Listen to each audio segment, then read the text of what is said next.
Hello and welcome to another episode of Ask a Farrinarian. I'm Dr. Brian. We're starting a new series of short videos on how to better care for your horse.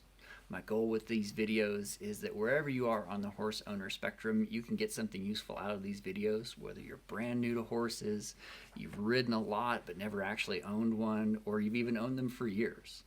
And to get the ball rolling, I thought we'd start with one of my favorite topics, horse feet. Every horse needs regular or routine hoof care. Why? Mainly, the hoof never stops growing.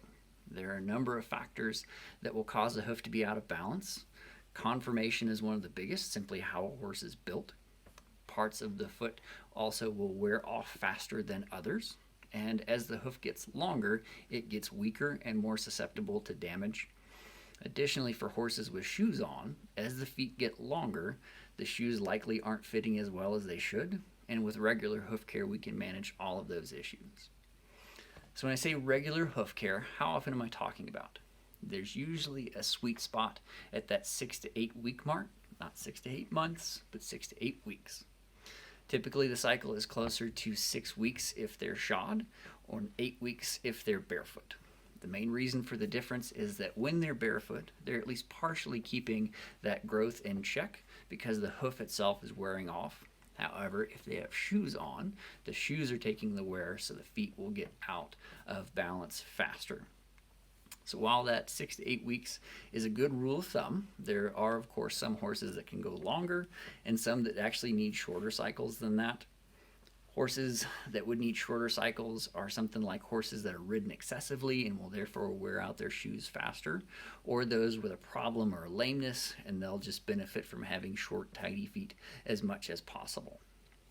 Understand, when you wait too long in between trims and that hoof is allowed to grow out of balance for an extended period of time, there is a degree of damage that happens surprisingly fast, and it takes a long time to recover.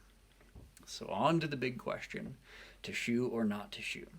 I like to say that there are 4 main reasons to shoe a horse. The first and probably the most important is simply protection. We let the shoe take the wear instead of the foot. Additionally, that little bit of ground clearance offered by the shoe can make a surprising difference, especially for a flat-footed horse. The second reason is support. The hoof wall is the main weight-bearing structure of the foot and is an amazing shock absorber. With a flat level trim and a flat level shoe, I can ensure that as much of the hoof wall is bearing weight as possible. I can also actually add surface area with different shoes and pads or packing if the horse needs the extra help. The third reason is performance. Different riding disciplines benefit from different styles of shoes.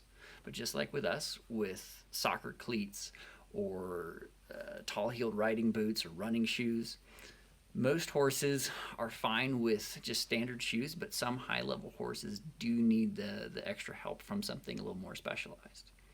The fourth reason is therapeutic. This is simply when there's a problem or a lameness with the horse, and a specialized shoe might help.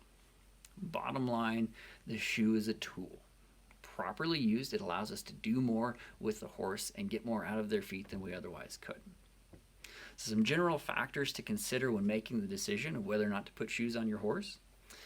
The quality of the foot is a big one. Some breeds or lines of horses just have poor quality feet. They're weak or shelly or thin, and others just have rock solid feet. Another is the amount of foot. Some horses grow solid foot, just not much of it. How much you're going to be riding is another big question. Every step the horse takes wears off a little bit of foot, and they'll take a lot more steps with you riding than they otherwise would. So the more you ride, the shorter the foot gets. Where you ride is also a big factor. A nice soft grass pasture or a nicely manicured, turned up arena is obviously much easier on the feet than a hard packed arena or hard ground. So with those bigger concepts discussed, let's bring it down to the ground level and talk about situations in which you would actually shoe your horse versus leaving it barefoot. The first and most straightforward answer is if you're routinely riding more than 1 to 2 times per week, especially over rough or hard ground, you should probably protect your horse's feet during those times, whether with boots or shoes, even if it's just for those few months a year when you're riding a lot more. Short feet and unprotected feet are simply more prone to short-term injuries like bruising and abscesses that can make them really sore and take weeks to recover, as well as being susceptible to long-term damage that can leave them permanently lame by causing excessive trauma to the bones and structures inside the foot. So we'll end part 1 there. I hope you got something out of this. Please join us for part 2 when we'll go over how to pick the right farrier for you and your horse, as well as some common misconceptions I see about hoof care. I hope you'll join us. Thanks for watching.